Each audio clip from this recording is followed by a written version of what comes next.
కులం కారణం కావచ్చు, లేదా ఎప్పటి నుంచో ఆ పార్టీలో ఉన్నామన్న కారణం కావచ్చు, లేదా మరో ఇతరత్ర కారణం కావచ్చు.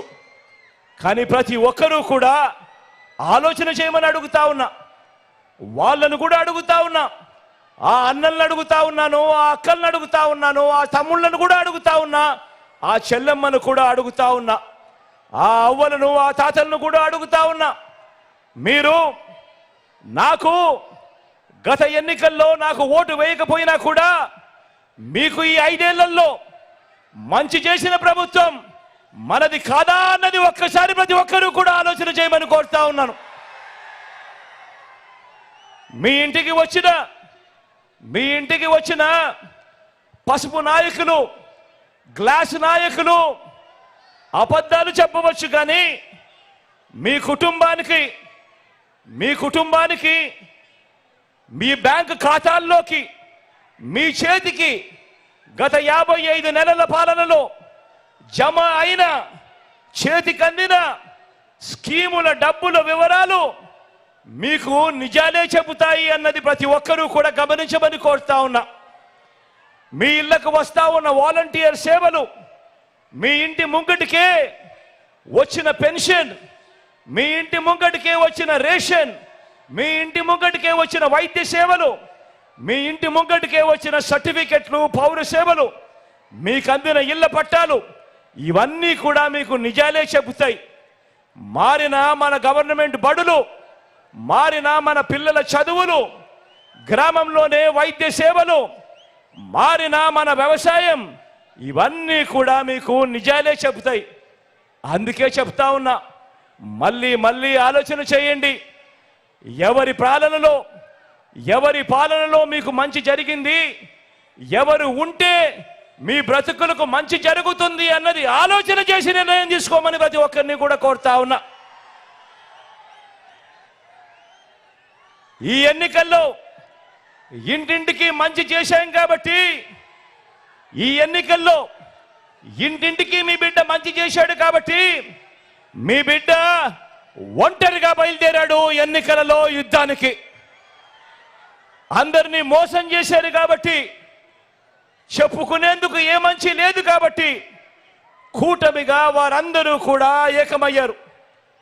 మీ బిడ్డ ఒక్కడు, నక్కలు తోడేళ్లు అనేక మంది. జరగబోతా ఉంది కురుక్షేత్ర సమర యుద్ధం. సిద్ధమేనా?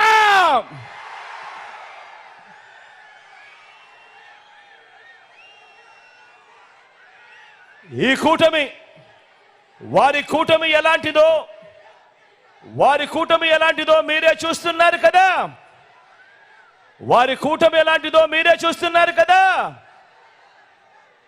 ఆ కూటమిలో అది వ్యక్తిత్వం ఉన్న పార్టీలు కలిస్తే ఏర్పడిన కూటమి కాదు. అది మిగతా పార్టీల్లోకి చంద్రబాబు తన మనుషులను పంపితే ఏర్పడిన కూటమి.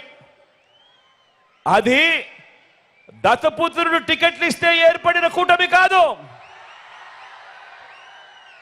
దత్తపుత్రుడు టికెట్లు ఇస్తే ఏర్పడిన కూటమి కాదు. దత్తపుత్రుడికి ఎన్ని టికెట్లు ఇవ్వాలో, ఆ టికెట్లలో ఎవరు పోటీ చేయాలో, చివరికి ఆ ప్యాకేజీ ఇస్తారు కూడా, ఎక్కడ టికెట్ ఇవ్వాలో కూడా బాబు నిర్ణయిస్తేనే ఏర్పడిన పొత్తు. ఆలోచన చేయమని అడుగుతా ఉన్నా. బాబు ఆ ప్యాకేజీ స్టార్ను నువ్వు భీమవరం అంటే భీమవరం, గాజువాక అంటే గాజువాక, పిఠాపురం అంటే పిఠాపురం. బాబు ప్రయోజనం కోసం ఎక్కడ నిలబెడితే బాబుకు ప్రయోజనం కలుగుతుంది అని అంటే అక్కడ నిలబెట్టడం. ఎక్కడ కావాలంటే అక్కడ బాబు సిట్ అంటే సిట్టు, స్టాండ్ అంటే స్టాండు. ఎక్కడ కావాలంటే అక్కడ బాబు జగన్ను తిట్టు అంటే తిట్టు, ఇంకా కొట్టు అంటే కొట్టు. దత్తపుత్ర నీకు ఇచ్చేది 80 కాదు, నీకు ఇచ్చేది 20 అంటే దానికి కూడా జీ హుజూర్. ఇది ప్యాకేజీ స్టార్ పరిస్థితి.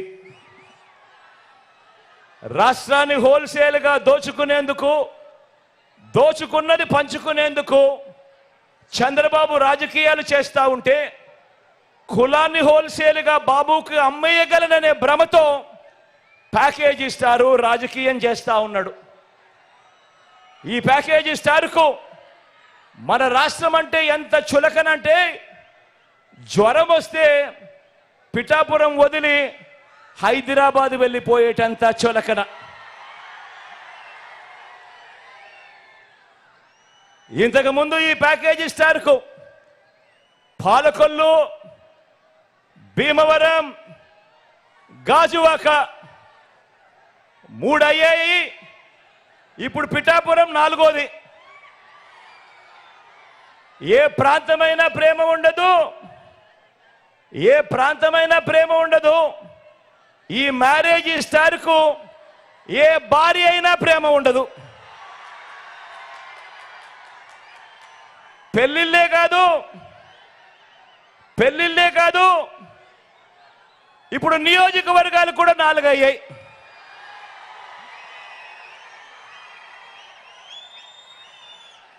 మామూలుగా ఇక్కడ ఒక సామెత ఉంది, చాలా ఫేమస్ సామెత కూడా.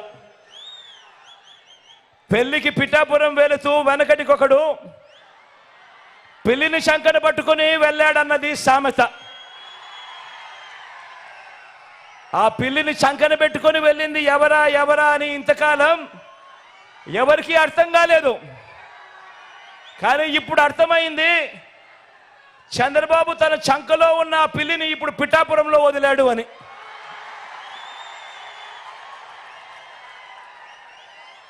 ఇది గాజు గ్లాస్ పార్టీ పరిస్థితి. ఈ గ్లాస్తో గటగట తాగేది బాబు, ఈ గ్లాస్తో గటగట తాగేది బాబు. దాన్ని తోమి తుడిచి మళ్ళీ బాబుకు అందించేది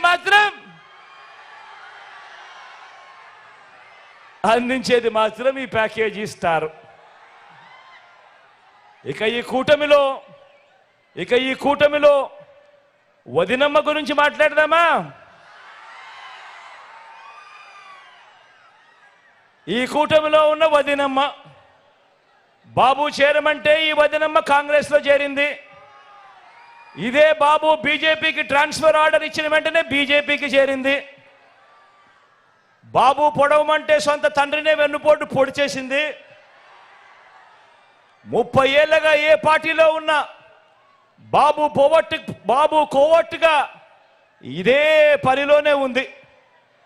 బాబు బీజేపీలో ఉన్న బాబు ఈ సీటు ఎవరికి ఇవ్వమంటే వారికే ఇస్తుంది, ఎవరికి వద్దంటే వారిని ఆపుతుంది, మారుస్తుంది. బాబు ప్యాకేజీలు, ప్రలోభాలు ఏ స్థాయిలో ఉంటాయంటే, బాబు ప్యాకేజీలు, బాబు ప్రలోభాలు ఏ స్థాయిలో ఉంటే, బీఫామ్ బీజేపీదైనా, బీఫామ్ కాంగ్రెస్దైనా, బీఫామ్ గ్లాస్దైనా, బీఫామ్ టీ గ్లాస్దైనా కూడా యూనిఫామ్ మాత్రం అంతా చంద్రబాబుదే.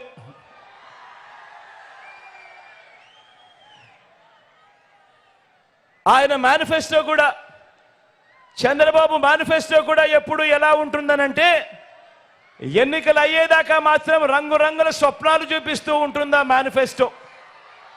ఎన్నికలు అయిపోయిన తర్వాత అదే మేనిఫెస్టో ఎక్కడ ఉంది అని వెతికినా కూడా కనపడదు, అది చెత్తబుట్టలో కనిపిస్తుంది. ఎన్నికలు అయిపోయిన తర్వాత ప్రజలకు ఆయన ఎప్పుడు చేసేది మోసాలే. ఇది చంద్రబాబు నైజం, ఇది చంద్రబాబు క్యారెక్టర్.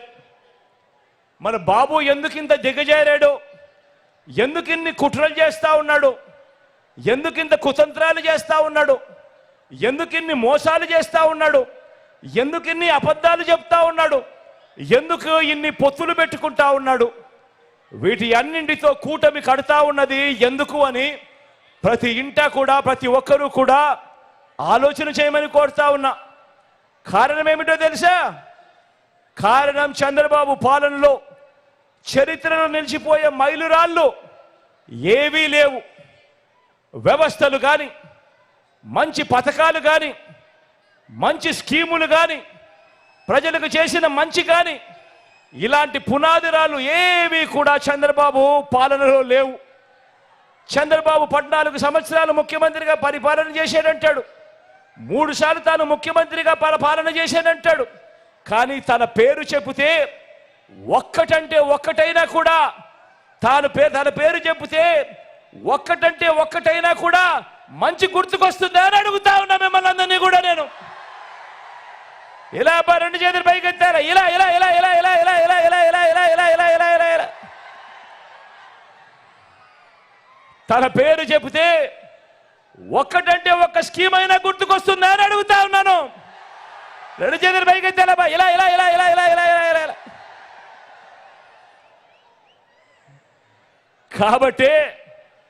కాబట్టే ఈ చంద్రబాబు నాయుడు గారు ఆయన కూటమి నా మీద వేయించడానికి వీళ్ళందరికీ గులకరాళ్ళే మిగిలాయి. ఈ చంద్రబాబు కూటమికి మన 58 నెలల పాలనలో గతంలో ఎప్పుడూ జరగని విధంగా అలాంటి మైలురాళ్ళు, అలాంటి పునాదిరాళ్ళు మనం వేసినది చరిత్రలో ఎప్పటికీ కూడా నిలిచిపోయే విప్లవాలుగా ఎప్పటికీ కూడా కనిపిస్తూ ఉంటాయి. కాబట్టే మన జెండా తలెత్తుకొని ఎగురుతా ఉంది, అక్కడే కనిపిస్తా ఎగురుతా ఉంది. వారి జెండా మరో 4 జెండాలతో జతకట్టినా కూడా ఎగరలేక కింద పడతా ఉన్నాయి. వాళ్ళ జెండా.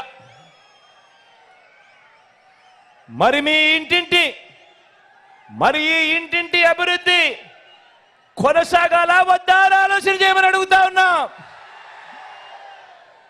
కొనసాగాలంటే ఈ ఎన్నికల్లో వేసే మన ఓటు కేవలం ఎమ్మెల్యేలను, ఎంపీలను ఎన్నుకునేందుకు మాత్రమే కాదు, రాబోయే మీ 5 సంవత్సరాల భవిష్యత్తును నిర్ణయిస్తుంది. కాబట్టి ప్రతి ఇంటా కూడా చర్చించుకునే అవకాశం రావాలి, ప్రతి ఇంట్లో కూడా చర్చ జరగాలి. ఫ్యాన్కు 2 ఓట్లు వేస్తేనే ఇంటింటి అభివృద్ధి అని ప్రతి ఒక్కరిని కూడా స్టార్ క్యాంపెయినర్లుగా బయటికి రావాలి అని మీరందరూ కూడా ప్రతి ఇంటికి వెళ్ళి చెప్పాలి. బాబు చరిత్రను కూడా వివరించాలి. బాబు చరిత్రను, ఆ కూటమి చరిత్రను, వారంతా కూడా గతంలో ఏం చేశారు అన్నది కూడా ప్రతి ఇంట్లో కూడా చెప్పాలి. గతం గుర్తుందా? 2014 మీ అందరికీ గుర్తుందా? మరీ దూరం కాదు. 2014 ఒక్కసారి గుర్తుకు తెచ్చుకోండి. 2014లో గతంలో చంద్రబాబు ఇదే కూటమిగా ఏర్పడి బాబు సంతకంతో ముఖ్యమైన హామీలు అనంటూ ఇదే 3 ఫోటోలతో ఇంటింటికి పంపించిన పాంఫ్లెట్ ఇది. ఈ పాంఫ్లెట్ గుర్తుందా? అక్క గుర్తుందా ఈ పాంఫ్లెట్? చెల్లెమ్మ గుర్తుందా ఈ పాంఫ్లెట్? అన్న గుర్తుందా ఈ పాంఫ్లెట్? కనపడతా ఉందా చంద్రబాబు సంతకం? కనపడతా ఉన్నాయా ఫోటోలు? ఇదే కూటమి, ఇదే చంద్రబాబు, ఇదే దత్తపుత్రుడు, ఇదే వాళ్ళు ఢిల్లీ నుంచి తెచ్చుకున్న మోడీ గారి ఫోటో. కింద చంద్రబాబు సంతకం, ముఖ్యమైన హామీలు అని అంటూ ఈ 3 ఫోటోలతో చంద్రబాబు గారు స్వయాన సంతకం పెట్టి ఈ పాంఫ్లెట్ను ముఖ్యమైన హామీలు అని అంటూ ప్రతి ఇంటికి పంపించాడు 2014లో. పంపిస్తే ఎక్కడ మీ అందరికీ కూడా మర్చిపోతారేమో అని ఆ రోజుల్లో గుర్తుందా? ఏ టీవీ చూసినా కూడా ఈ టీవీ కాడ నుంచి, ఏబిఎన్ కాడ నుంచి TV5 ఎక్కడ చూసినా కూడా అడ్వర్టైజ్మెంట్లు ఊదరగొట్టారు. గుర్తున్నాయా? మరి ముఖ్యమైన హామీలు ఒకసారి చదవమంటారా? 2014లో తాను ఇచ్చిన హామీలకు చదవమంటారా? రైతు రుణమాఫీపై మొదటి సంతకం చేస్తానన్నాడు. 87,612 కోట్ల రూపాయలు చేశాడా? చేశాడా? రెండు చేతులు పైకెత్తాలబ్బా. ఇలా ఇలా ఇలా ఇలా ఇలా ఇలా ఇలా ఇలా ఇలా ఇలా ఇలా ఇలా ఇలా ఇలా. రెండో హామీ చదవమంటారా? చదవమంటారా? పొదుపు సంఘాల రుణాలన్నీ కూడా పూర్తిగా రద్దు చేస్తామన్నాడు. అక్క అక్క చెల్లెమ్మా, 14,205 కోట్ల రూపాయలు ఒక్క రూపాయి అయినా చేశాడా? అక్కడ రెండు చేతులు పైకెత్తాలబ్బా. ఇలా ఇలా ఇలా ఇలా ఇలా ఇలా ఇలా ఇలా ఇలా. ఇంకా ముందుకు పొమ్మంటారా? ఆడబిడ్డ పుట్టిన వెంటనే మహాలక్ష్మి పథకం కింద 25,000 రూపాయలు బ్యాంకులో డిపాజిట్ చేస్తామన్నారు. 2014లో చంద్రబాబు సంతకం పెట్టి ఇంటింటికి పంపించాడు. 25,000 కదా దేవుడు ఎరుగు, కనీసం ఒక్క రూపాయి అయినా డిపాజిట్ చేశాడా అని అడుగుతా ఉన్నా. ఇలా రెండు చేతులు పైకి ఎత్తాలి. ఇలా ఇలా ఇలా ఇలా ఇలా ఇలా ఇలా ఇలా ఇలా ఇలా ఇలా ఇలా. ఇంకా ముందుకు పొమ్మంటారా? ఇంకా ముందుకు పొమ్మంటారా? ఇంటింటికి ఉద్యోగం, ఇంటింటికి ఉద్యోగం. ఉద్యోగం ఇవ్వలేకపోతే ప్రతి నెల 2,000 రూపాయలు నిరుద్యోగ భృతి. 5 సంవత్సరాలు ఆయన పాలన అంటే 60 నెలలు ఇంటూ నెల 2,000 రూపాయలు అంటే ప్రతి ఇంటికి 1,20,000 రూపాయలు ఇచ్చాడా?